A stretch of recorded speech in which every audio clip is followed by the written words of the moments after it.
Welcome back, everybody, to the Wandering Samurai Study, in which we review and analyze every single act told in Rurouni Kenshin, and today's act is Act 27, Battle's Heat. I really like this chapter.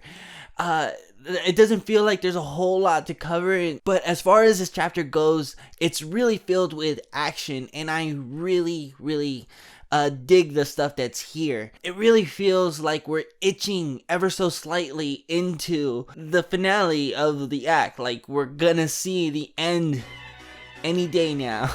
So let's do the chapter summary review and we'll talk about the actual details of the act. The fight between Kenshin and Aoshi continues, and Kenshin can't seem to break through Aoshi's defense. Kenshin eventually manages to strike Aoshi once he shortens the length of his sword by grabbing it by the blade, making the length of his sakabato match the kodachi. Aoshi counters Kenshin's move by unleashing his secret sword dance move, and just when Kenshin seems to be down, Yahiko readies himself for battle. Kenshin revives himself, revealing his sheath to absorb the majority of the damage from Aoshi's attack. The chapter ends with Kenshin offering the title of the strongest to Aoshi, catching Aoshi's blade, and forcing the hilt of the kodachi into Aoshi's neck. Yes! Oh my god, that final moment where Kenshin actually catches the sword with his hands and then jams it into Aoshi's neck. Oh, that was so cool.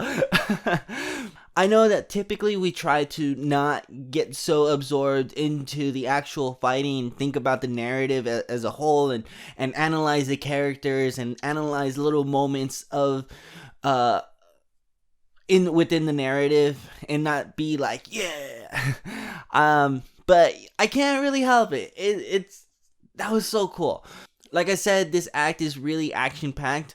If you're one of those type of fans that really just like to see the swords clash with one another and just see really cool shonen fights, I think that this is a really great act for those of you guys who are into that stuff. I'm typically more of a story guy, and I kind of like the action second, but when it's as good as it is here, I can't help it. I get caught up in that hype also. But as far as characters goes, I really like that Yahiko is here. I know that in one of the last acts, I kind of talked about how he was kind of brushed to the side by the characters for mistaking the kodachi for a wakizashi, and kind of like the characters telling him, dude, you're such a noob, like you don't really know what you're talking about.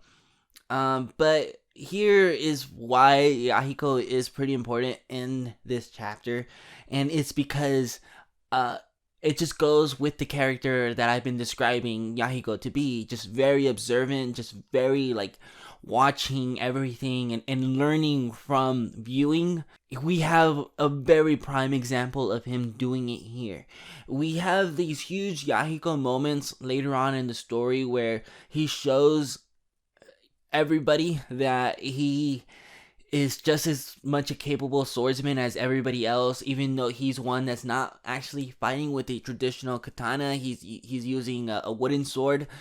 He has his moments, and it's all stemming from moments such as these, where he's watching Kenshin in the fight. Apart from watching Kenshin, like, he's very observant of Aoshi's moves and Aoshi's personality. Like, we find out through Yahiko that Aoshi manages to have a very calm, cold exterior the entire time that he's fighting Kenshin. Like, there isn't a sense of joy in the battle the way that we saw with Jine in the previous conflict. Aoshi is more like a machine. He just continues to move almost like I forget the name of the archetype. It's kind of like Rei from Neon Genesis, and kind of like Yuki Nagato from Haruhi Suzumiya, like where the characters never really show any type of reaction, and this is Aoshi. Like, Aoshi very much fits that archetype.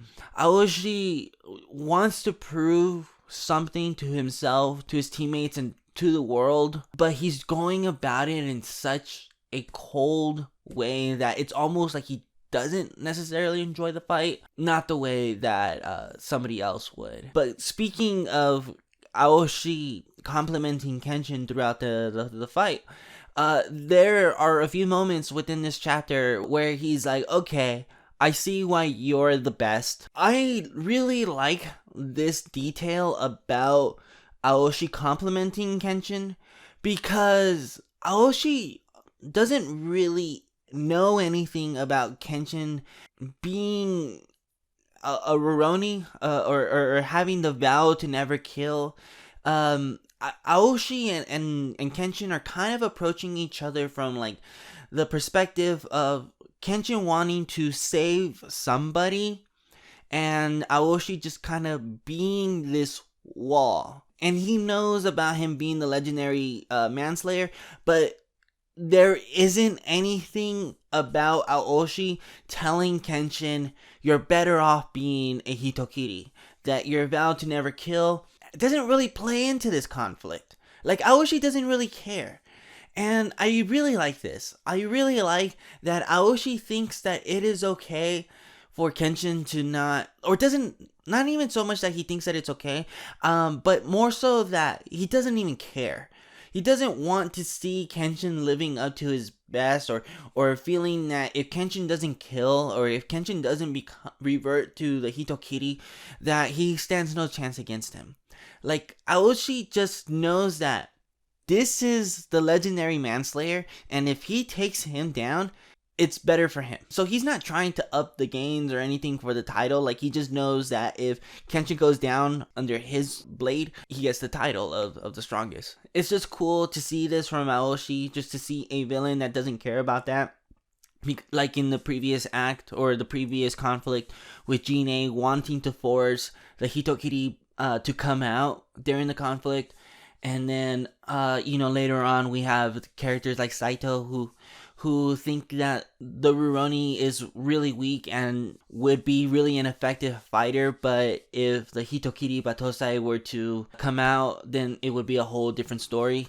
Like people wanting to force Kenshin to become the Hitokiri Batosai. It's just something that becomes kind of a thing throughout the narrative, and we don't see that here, and I really, really, really, really, really, really like that. That's not the case here, since this is kind of a rescue mission. But that's not to say that we don't actually get any aggression from Kenshin, because there's a lot of it here. There's like the whole part at the end with the whole like the sword going into the throat. You can see the anger in Kenshin. It's not so much that he's reverting to the Hitokiri Batosai, but it's almost as if little tendencies are kind of leaking very subtly, and if you're probably knowing what you're looking for, you can see it, I guess. I just don't think that Kenshin would ever do the catching the blade and then hitting it up against the neck of an opponent to a comic grunt of some Yakuza. But he did it here. And I think it's just because he's getting a little bit desperate in the fight with Aoshi, because Aoshi's kind of in control of this situation mostly. Like, Kenshin has had to kind of revert to damaging himself with the actual blade to be able to counter this guy so that he can get into it. Oh my gosh, how did I completely forget? Speaking of the blade and Kenshin having to hurt himself, there's a whole like lesson on range here, and that is also kind of why Yahiko being here is kind of important, because we get a lesson of range.